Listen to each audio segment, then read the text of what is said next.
சின்ன சேலத்தில் ஊழியத்துக்கு போனேன். குளிக்க ஒரு இடம்ல கொஞ்சம் தூரம் நடந்து ஒரு சின்ன கால்வா போகிறது. அங்கே போய் பல் வளைக்கிட்டு குளிக்கிறதுக்காக சில விசுவாசிகளோடு போனேன். எனக்கு முன்னால் ஒரு பிராமணர் குளிச்சிட்டு இருந்தார். அவரு குளிக்கும்போது மற்றவங்க குளித்தா அவருக்கு பொல்லாத கோவம் வந்து சாபம் போட்டுருவாருன்ட்டு என்ன உட்கார வச்சுட்டாங்க. அந்த ஆள் குளிக்கிறான், ரொம்ப நேரம் குளிக்கிறான். குளிச்சுட்டு கரையேறும்போது தான் பார்க்குறேன், தட்டு தடுமாறி மேலே ஏறுறாரு. அப்போதான் ஒரு அதிர்ச்சியான காரியம். கண்ணு அழகான கண்ணா இருந்தோம், பார்வை இல்லை.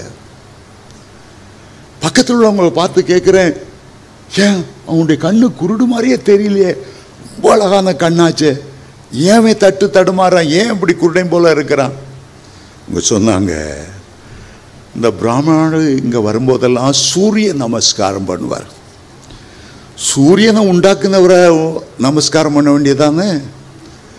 சூரியனை பார்த்து பார்த்து கூட கொஞ்ச நேரம் கண்ணை திறந்து பார்த்தனால அந்த ஒளியை தாங்க முடியாம கண்ணு குருடா போச்சு.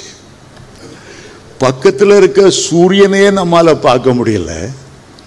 அந்த மகிமையின் சூரியன், அவரோட நீதியின் சூரியனா கர்த்தரை எப்படி நம்ம பார்க்க முடியும்?